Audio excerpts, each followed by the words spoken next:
Hello, everyone, and welcome to another episode of What to See with Val. And I am so excited because our Friday night spotlight this week is on the movie Waterman, and I have two very important people from that movie here, Chet and Isaac. Welcome to the show. Aloha. Thanks for having us. Mahalo. We're all in different places tonight. I'm in Salt Lake City. Isaac, where are you at? I'm in Vineyard. So nice. And Chet, you're at an airport. I just got back from Hawaii's opening weekend, and now I'm coming to I don't know where I'm at. I'm coming to Salt Lake City for the opening this weekend. Yeah, we're in Lehigh tomorrow, Chet. I know. It's kind of like you're on tour, so you have to have a tour manager remind you what show you're opening, right? Exactly. Yeah. That's Michelle. We're grateful for her. Michelle's amazing. She's keeps awesome. All of us in line.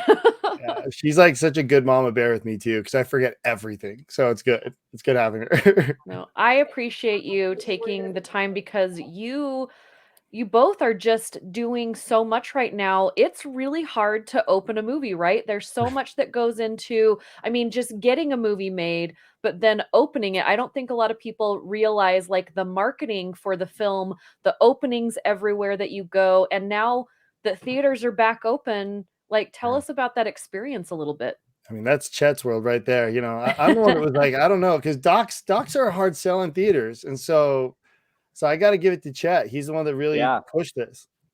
Well, and the challenge is, which we're actually succeeding in, it's like it's lightning strike if you actually succeed.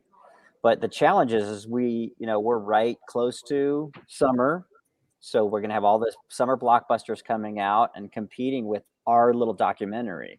And then 2 is getting screens, right? And so we've really strategized a platform release here, and we decided to give the honor to Hawaii, which is where Duke Kahanamoku is from. And our opening weekend there was awesome. And it's climbing. It's climbing. I can't even imagine. First, when Michelle sent me, she told me about this movie during their film festival that they got to do, the LDS Film Festival. Yeah. And sadly, I wasn't able to screen it there, but I am a huge lover of documentaries. That's the reason I went to film school. That's the reason I'm a film critic. I know it's not usually the popular, answer, but I absolutely love what documentaries and film together does for the learning process for so many different reasons. And this documentary is exactly that reason, because I knew nothing about Duke before I watched this movie. And it made me sad that I didn't know, one, because I just got married on Oahu in October. And I was like, right down. Walked past the statue. I was right down the beach. You saw the statue, right? I did not stay on the Waikiki side. I stayed on the opposite side because I really wanted we really wanted to connect more with kind of the local vibe and not so much the touristy vibe. We did go to Waikiki for one day. That's the green side. I love the green side of the island. We were on the green side. We were on the windy side. We were on the surfer side. The windward side. Chad nearly died in that water getting a shot one day. So. Oh no! Ooh, I did. I almost broke my back. But it just made me. One of the reasons why we wanted to go is my daughter and my new husband had never gone, and I had gone when I was younger with my parents and my mother, and it left just this resonance with me. And I was really young when I went, but I can remember it. And I have some friends that are Hawaiian and from the island, and the way that it just represents family. And I was kind of bringing all these families together. We did a kind of authentic Hawaiian wedding with the wrapping of the leaves over our wrists, but we added my daughter in there as well. So we kind of did our own thing, but it leaves, I don't know, Hawaii just leaves you with feeling that you're home. And when you leave, no matter where you're from, you're feeling like you're leaving home. Mm-hmm. And so when I was watching this film, he talks about, there's just a lot of talk about aloha and what that means. And I was just like, I need to go back now. I mean, we want to go back no matter what, but I really like just want to go back and see everywhere that Duke has been and touched, which is almost everywhere there. Mhm. But I just have to applaud you both. I usually don't. It's sometimes it's hard when I get sent films and then I'm going to talk to the filmmakers and I don't like the film. Yeah. And Right. usually I can find at least 1 or 2 things that I liked about a movie because I'm a movie lover. Yeah. You can That's tell you're why a movie lover because yeah. you do find the things you like. Yeah. I like Yeah, yeah, but this documentary really, is the example of how the media of film really takes you on a journey and an adventure, and it teaches you about something that you wouldn't normally know about, from across the way. So let's get into Duke because Duke is he is the centerpiece of Hawaii is a big part of it, but Duke is the centerpiece of this documentary. So why did this movie just get made now? Like, Isaac, why was this something that you wanted to share with everyone? Well, it's in a way, I think it's kind of a blessing that Duke's story fell down to our generation, to my generation, to be able to do this. It's there's been plenty of opportunities, but it is hard to get through. I mean, it's Hawaii's guy, it's Hawaii's person, and so you want to be very, very respectful of that. And we had to do that. That's it's a tiptoe you do around there. But one thing that really helped is that famous statue on the beach of Waikiki. Is my uncle made that, Oh, and wow. and one of the things he threw at me, I'd kind of built my career up. Chet's heard me tell us 1,000 times. I like seeing the face of the younger guys, by the way, Chet, when I bring this part up, because they're like, ooh, Right. but my career had really started to move because I did some of the more popular videos for Imagine Dragons going on. And so my uncle saw that, being his little Polynesian nephew, but also an artist, he really loved that. And so he threw this out at me like, hey, you ought to try telling that story. And then he actually died a short time after that. And so Oh, it was at his funeral, man. It was just hitting me like a ton of bricks. Like I really need to chase this. I didn't know where to go, where to start. But I mean, that's like surfing. You just get out there in the water and figure out, what's coming and what can I do on it. And so, yeah, that's kind of what started the whole journey to actually doing this. My whole life I've seen things that, because I worked at the History Channel, I worked on Gangland. I saw just some aspects that people know of our Polynesian culture or that run into with Polynesians that always were sad to me. And we had this guy, but this with my uncle, and that was the kicker. And it ended up landing in some great producers' laps. It was and through connections that just happened behind the scenes. The book Waterman landed in their lap, and then they decided they wanted to make a doc.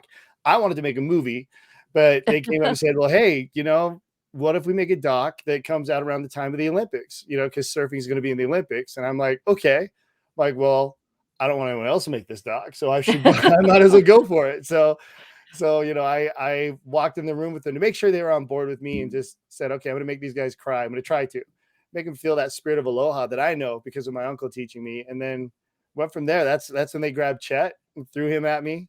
And the poor guy didn't realize what he's getting into. I know it, with me, but because I'm a Isaac is pretty a perfectionist. Oh my yeah. gosh. I mean, But but Chet, you have worked with some perfectionists as well. Yeah. You've Yeah. worked with some pretty big perfectionists that I've yeah, talked on my show a lot. I mean, Isaac and Chet, you both have just this tremendous background of creativity. Isaac, like you said, music videos for Imagine Dragons. You've worked with a lot of different television entities. And then Chet, can I just throw out Spielberg? I mean, is that a thing that I sure. can just throw out Yeah. there? The whole Kind of a reason I big went to deal. film school, you know, I headed out to USC because of, Right. Spielberg and Lucas. So, you both have this vast amount of work that is kind of like this, right? Both really creative, but then you come together for this thing that is a little bit different for both of you. Chet, what made you want to do this documentary? Well, I had just recently come before this film. I had come off of directing and producing 8 documentaries, and so I was kind of on this swell of being involved in documentaries. And before that, as you're saying, I was at DreamWorks and doing just narratives. And so it was a unique turn in my career. And like Isaac said, Isaac and I were going to get back to that narrative, scratch that narrative itch. But it was, I didn't really know a lot about Duke. But the one thing that I did like, or I really wanted to learn and embody, was the spirit of aloha. And like you were saying, you go to Hawaii and you have that longing to stay, or you have that longing to come back. And sure, it's probably the paradise that you're living in, the palm trees, the beautiful beaches, but it's part of that spirit of aloha. And so knowing that was going to be part of this journey, I was in 100%, right? Because I wanted to learn. I've always known Polynesians all my life. I grew up in Kansas City, where a lot of Polynesians live, out there. and I wanted to have that. I wanted to do that and become part of that. And hey, before I went to Hawaii and started learning the spirit of aloha, I would call people who weren't our uncles. So that makes me almost Polynesian, right, Isaac? Well, yeah, we kind of adopted you into our Tongan household. So right. That's our little white guy. So it's okay. So that's what really drew me to the film. And then the fact that I knew Isaac was going to be directing, and you touched on his background, but that's a really unique part of what this film is all about, because Isaac has this rhythm, and he'll never say this, but he has this rhythm and this music that goes on in his head. Sometimes I want to pull it out of his head, but I'm a crazy person. It's okay. Because he drives me crazy. No, he doesn't. But the film actually has that music video kind of feel and excitement to it. So it's not a normal documentary, and it's one that really we're seeing in Hawaii is appealing to the younger generation. And it's interesting. We just had a letter to the editor come out in the Hawaii Star Advertiser, and the letter to the editor, he went down how great this film is, and he ended with, all of your children need to see this movie, because the principles that Duke taught him as a kid. He was 70 years old, and he talked about an experience of him when he interacted with Duke.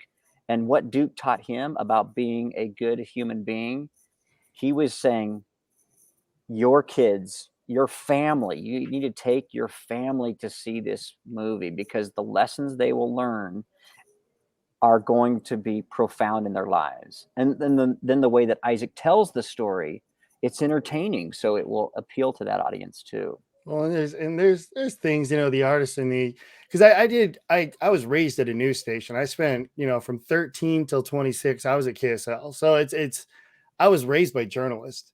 So like, it's really fun to know that I was raised by people that really kind of laid a foundation for me on documentaries, but I was so in love with movies that I knew I could do more. And I always got in trouble at KSL too for doing way too much on my packages. I was spending so much of their money on music. It was crazy, but it was, I know you said you're a Marvel person. I'm kind of a DC guy. And so it's kind of funny, but to me, Duke was always Superman.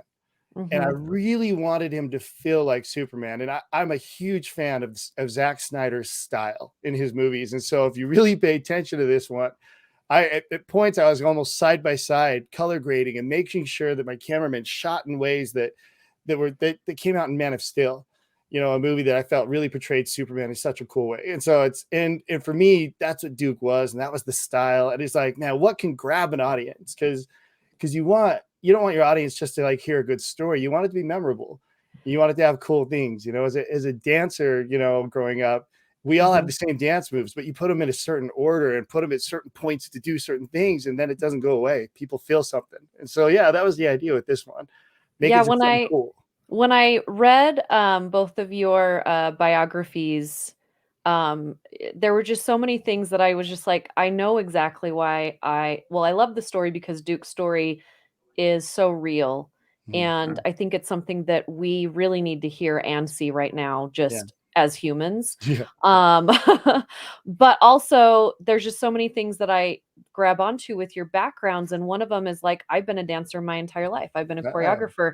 And, you know, there's a scene visually, like you said, that really reminds me of, and I'm not a fan of DC. I like DC as well. I grew up more of a DC fan than Marvel, but there you go. There you but I grew into the The Marvel foundation is there. Well, how do you not love Marvel? So it's but there's this scene, the cinematography in this film, and like you said, the coloring is beautiful. And there's this scene when you are doing the reenactment of Duke jumping into the water for his race. And when he jumps in and then the camera follows him all the way under the water, and he basically is flying. I mean, he is Superman flying into the water. It comes down under the water, and then you follow him, and it makes you as a viewer feel like that you're doing it as well. And it's just so captivating. Like you said, it brings you in, and there is a rhythm to the film. When I was watching it, and I watched it back to back.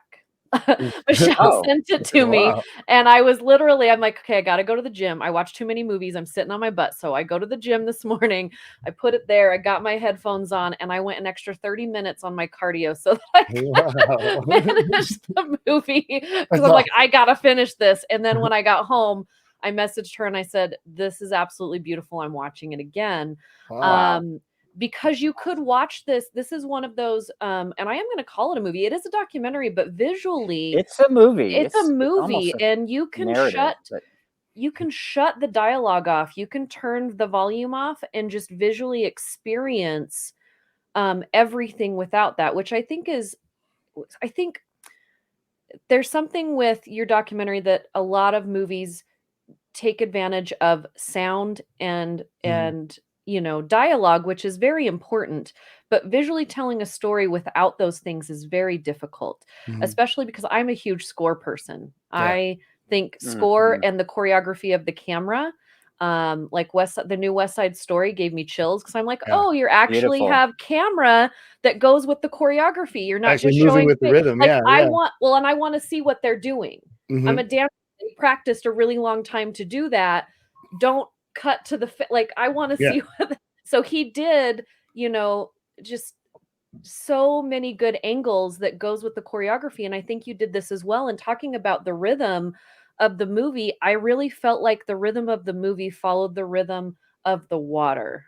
To me, it was just this fluid pacing that kept going. And then you have Jason Momoa's voice in there, just pulling you along. Like, you know, I mean, when did you think, okay, we got to get Jason Momoa? You know, to be honest, like they were asking, okay, who would you want to do this? And I threw out Jason was the choice from the get-go. He's a Hawaiian, he's a Waterman. It's like, why would we go with anybody else? But we did have to build a list of other people. And so I was throwing everybody. I'm like, because I kind of was like, oh, who has Polynesian roots? No one would know. So I was like Russell Crowe and like all these guys.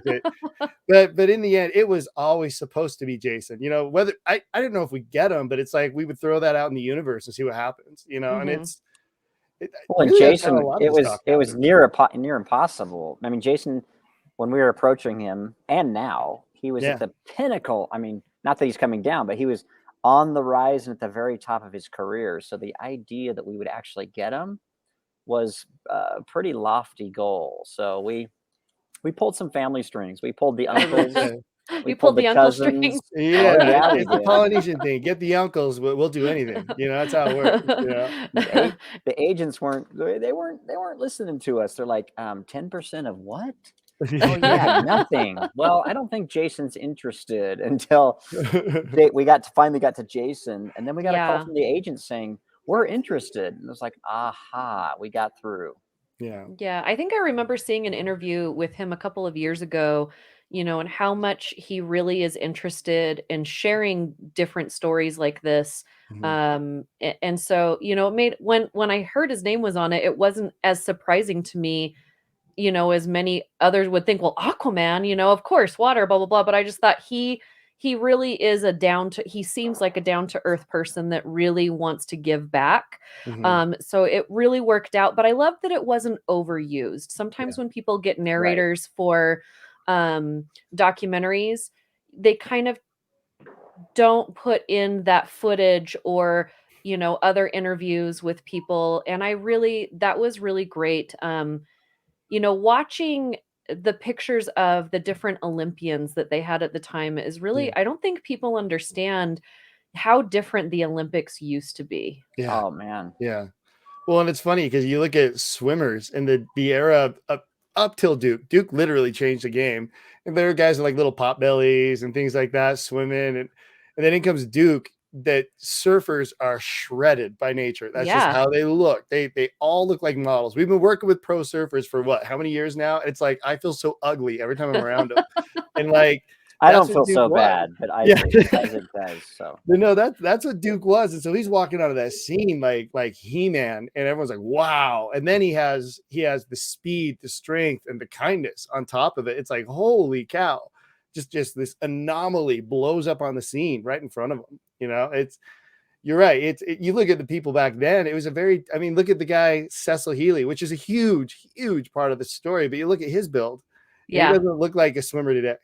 Yeah. Yeah, it was very different, and the juxtaposition that it gets explained, that he looks like he has, flippers and Paddles and fins. Yeah. paddles paddles and and and fins. fins, Yeah. and he was gigantic compared to these little guys, but, like, let's talk about that too. This is very much a story, yes, about family and about a man who, was so friendly, but there is this story that I hope people pay attention to, and it's that he was really taken advantage of, Mhm. Mhm. because he was brown, because people didn't understand what Hawaii was, because, people don't like different and they don't like change.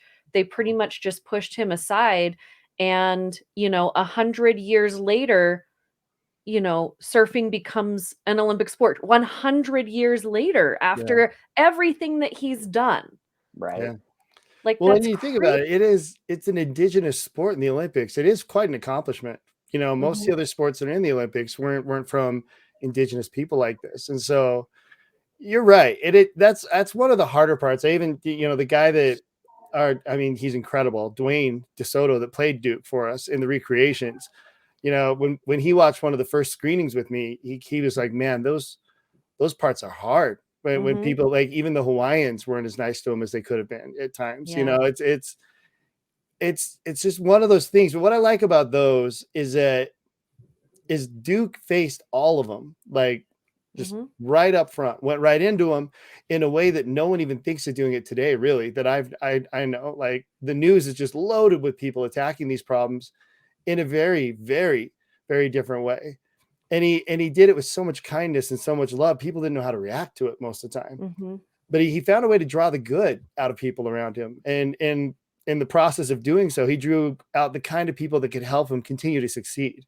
Mhm. And so it is a lesson. I think it's a strong lesson on just another way to do things. Mhm. Kindness. I think a lot of people think being kind is hard nowadays, when Duke made it such a second nature that it's just unreal. Some of the stories that could never make it in it, that he Yeah. was able to do these things. Yeah. Well, and that second nature just doesn't exist today. I mean, it might exist in a few people, but that's Not like why that though. Yeah. that's why Duke is such a.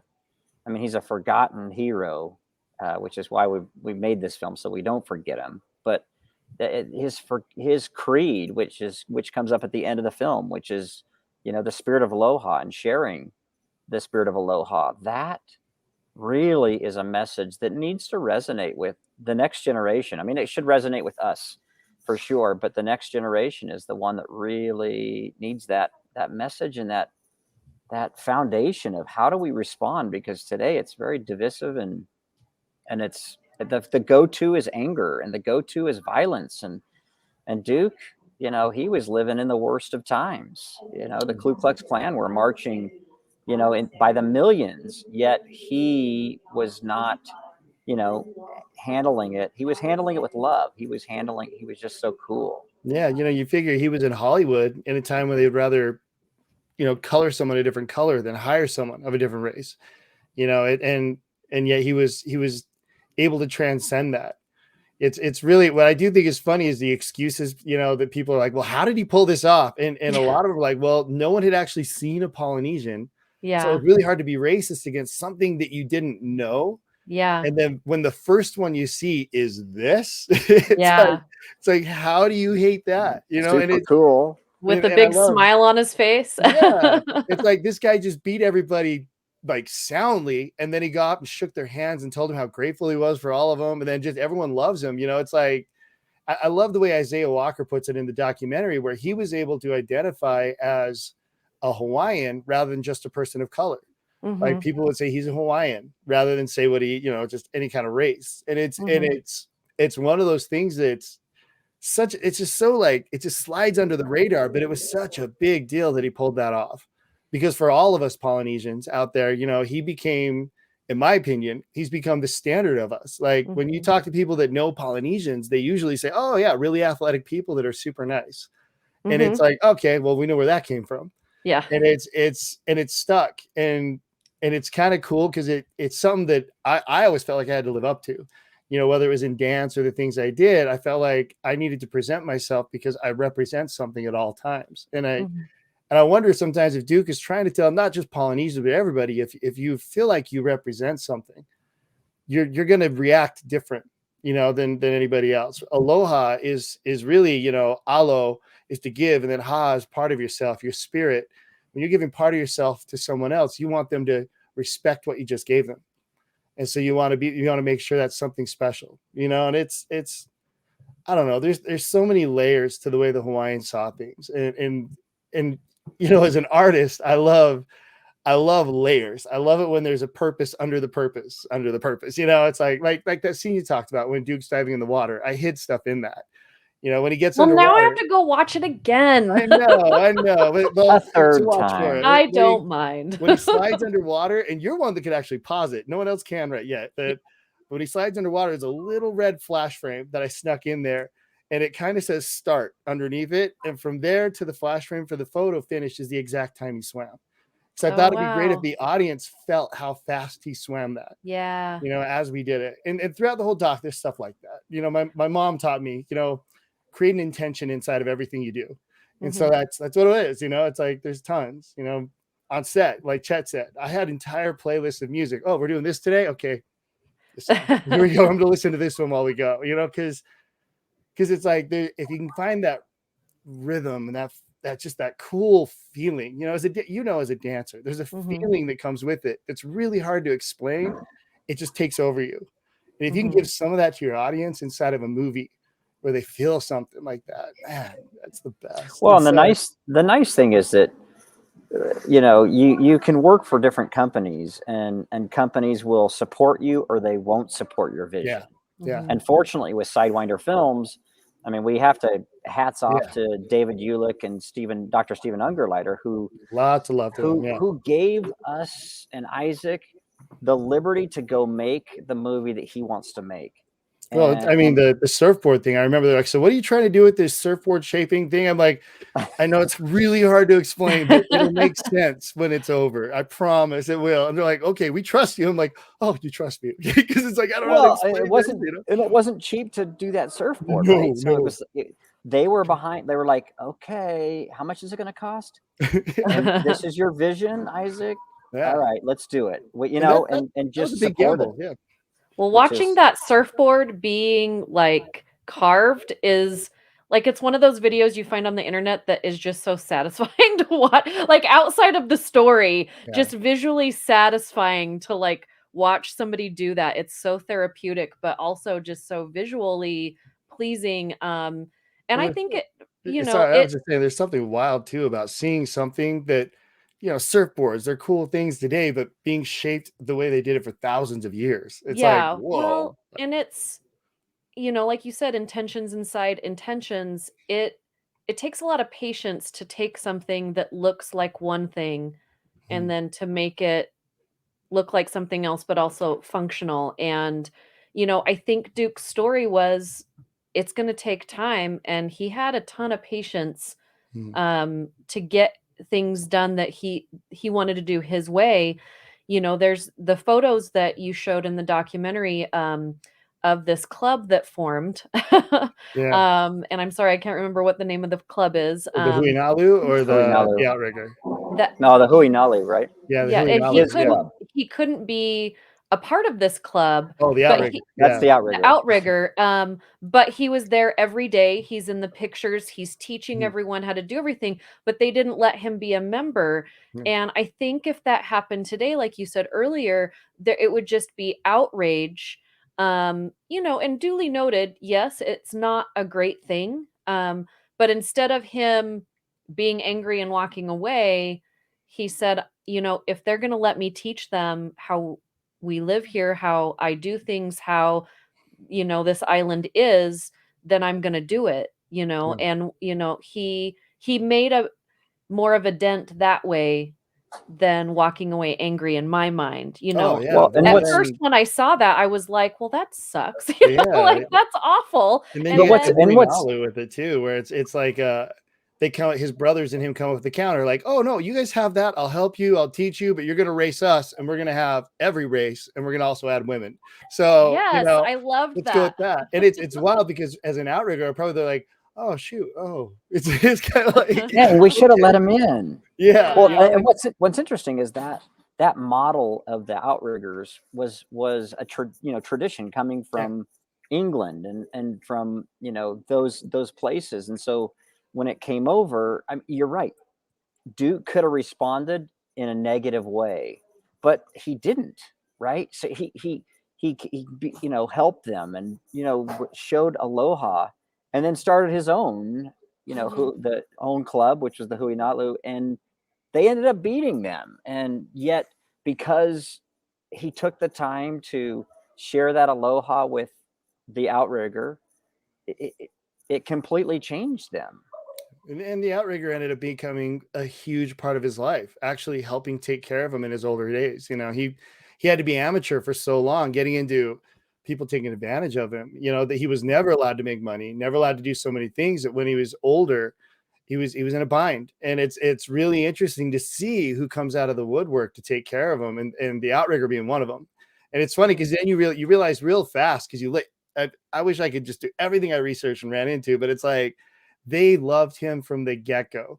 It was like this was an export of Western ideologies that had come to Hawaii, because if you're going to promote tourism, you have to be attractive to them, you know. And yet you could tell that the second they had a reason they could get him in, they did. And they took care of him. And today, you know, they have a huge room dedicated to him. They will always talk about Duke. It's funny. They win awards and have this trophy, and Duke's the first, of course, to get it. And everybody's name is on it, kind of like the Stanley Cup, and everyone takes a drink from that cup, and they all talk about, I drink from the cup Duke drank from. Nice. You know, it's a big deal. And so it's really cool that that racism he ran into right at the beginning is now the same people who celebrate him more than anybody. You know, it's really a special thing that happened. And it just goes to show you what you can accomplish, all depending on how you handle yourself and how you in those situations. Yeah. Now, I know this is hard, but I'm going to ask it to you both. What is your favorite moment in this film? Like the moment that when you watched it, or you were shooting it, or you were on set and it was happening, that you were just like, "Okay, like this is, this is my favorite part." Chet, you go first, man. It's all you. Well, one of my favorite moments didn't quite make it into the film, and it's the about the longest ride. Yeah. You know, Duke had this legendary ride that went from castles all the way in through several breaks into the beach. It was like a mile and a quarter, or a mile. Yeah, and it was the eighth. last thing to get cut, by the way. So it Yes. almost made it. Yeah. But what I love about that is that we were filming down at Makaha, and which is this infamous beach where only locals surf, and my not being a local, Isaac kind of looks like a local, but I didn't look like a local. Yeah, when things get hairy, I just like blend into the crowd and just walk away. You know, The surfers, they were not huge fans of us being there. I mean, this is their break, and they don't stop for anything. And what's interesting is that day, it was flat as can be, and so the surfers were out in the water, kind of waiting for waves to come, and they just didn't come. While we were filming in close to the shore, we were doing the rescue scene. And then when it was time to do Duke riding the waves in, the surfers were pretty much out of the water. Dwayne paddles out there, gets out to where the break would be, and then all of a sudden, a set comes in, and Dwayne catches the set. We had the drones out there, and it was just, it was like Duke was orchestrating it from beyond, and it was a beautiful wave, and Dwayne rode it all the way to the shore. And it was just, and those shots are in the film, right? Because it was so beautiful. But that was such a moment of, wow, this film is touched by the divine and touched by Duke. Well, and Dwayne brought that up too, that as soon as he rode that all the way into the beach, he felt something. He was like, okay, someone's here. Yeah, and at the end of or during the day, right there, these rainbows appeared, and this light rain starts coming down, which is for Hawaiians, when the light rain comes, that's your ancestors approving of what's going on. So it was just it was such a cool moment. Yeah, in the filming. I'd say I'm right. I don't think Isaac's gonna be able to top that moment because I'd say for me, it's when I realized how heavy the weight is we're carrying, but how much support we had at the same time. It was at Makaha, same thing. Our crew, like for me, there was a time we were shooting the rescuing scene. And again, I've never cared about race. I've never cared about anything going on in my life when it comes to that. I just want to work at the best because I want to make the coolest thing possible. I could care less what you look like. Just if you want to kill yourself and do it with me, let's do it. That's how I am. And for the first time in my life, at one point, my entire crew was Polynesian, and I couldn't believe it. I'd never, I've been doing this since I was 13. I've never had that happen before. And it just shows how many Polynesians were on that beach and how many Hawaiians were on the beach and how big it was. But the moment for me was, we shot with the board being shaped. As soon as it was done being shaped is when we were able to use it for all our recreation scenes. And when we brought it out to that beach, the very first day, there was a hush that hit the beach that I wasn't ready for. And it's something that hit me while I was looking at it. I was like, this is a handmade board in the style that Duke made it. It's wooden, and it's on the beach with Duke's name on it right now. And the last time a board had Duke's name on it on this beach, it was Duke carrying it. So it was one of those things where I was like, okay. And I looked at all the Hawaiians, and you could just see it in their eyes, and they went so out of their way to help us make this special. They really did. Like, guys hurt themselves to try to make sure things worked. And it was touching, but it was like, just to see that, we set up the board, and Dwayne sat there next to it. And for Makaha, that was their guy. Dwayne's their guy, standing there with Duke's board, getting ready to play Duke. And you could tell there was just so much pride sitting on that island. And for us as a crew, and for me as a director, it became more than just my uncle asking me to try to do this. It became, okay, this means a lot. And so I don't know how good it's going to be, but everyone's going to know we're going to give our best. And that's all I can do, So it was a special moment. It really was. It was a driving force for the rest of the shooting, the editing. It's like 4,000 hours of editing. There's lots of time to fill out, but it's like, there was a lot that came from that. And it's touching. There's a lot of just teary-eyed moments that came in from that. When you do an interview and someone would start crying while they're telling a Duke story, you could tell something is taking them somewhere they wouldn't normally go. And so it's like, all right, how do I contain this so I can use it? And so we can just run with it, not to go, look, I made someone cry, but to go like, the audience can feel how much people care about Duke. And I hope that really gets through, that all 60 interviews or however to get into it, everyone can tell, wow, this many people care about this guy. So that when we see that last beach shot at the funeral, it's like oh my gosh, that's how many people care about Duke, Yeah. Special things. That was a little, when you played the radio announcement, because I come from radio, I had my own morning show for 7 years up until like 2 months ago. And I had to go on the radio the day that Prince died. And, wow. and be like, it still gives me chills because you have someone. And when I heard that radio voice, and say that, because when I was in, Oahu, and I went, I listen to local radio wherever I go, and the radio there is so beautiful. Like, you turn any channel on and it's just, you know, just beautiful music, except for they have like an all country station that I didn't listen to, but other than we can that, get rid of that one. Well, their local scene's amazing out there when it comes to the music. yeah, It's but incredible. it just gave me chills, and then to cut to the scene, you know, with everyone there, that also went back to the scene that you guys had with, you know, everyone coming together to get him, you know, to the Mm, race so far away from home, you know, yeah. just like this full circle of, you know, we're family no matter when, no matter what time it is, you know, no matter how much time has passed. And it was just it's such a beautiful movie. I fawn so much over a movie when I'm doing an interview, but um Oh, feels it's an good. Thank you. it's an it's an A plus for me. Like I barely give A's, but this is a movie that obviously I watched 2 times in a row. I'm gonna watch it tomorrow. I'm gonna try and get to see it in the theater because I would love to see how beautiful it is on the big screen, because I do think a theater experience is yeah, Mm, I hope it never goes away. I think there's yeah. just Well, something and I about was a going to theater say, experience.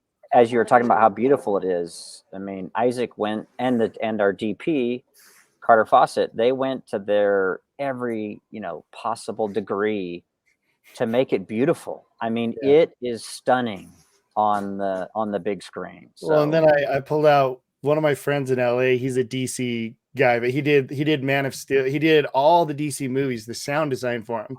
And when I mhm. walk in, he's like, "So what do you want?" I'm like, "I want to shake a building, man. I want everyone to go nuts. I want people to go like, that's a doc, you know when we do it?" And it worked. You know, there's a couple times people would walk in and go like, "What are you guys doing?" It's like, "It's a doc, yeah." You know, it's like but it's just because it's like, you know, the one thing Duke didn't get that he really wanted was just to try to just to feel what it was like to be a movie star.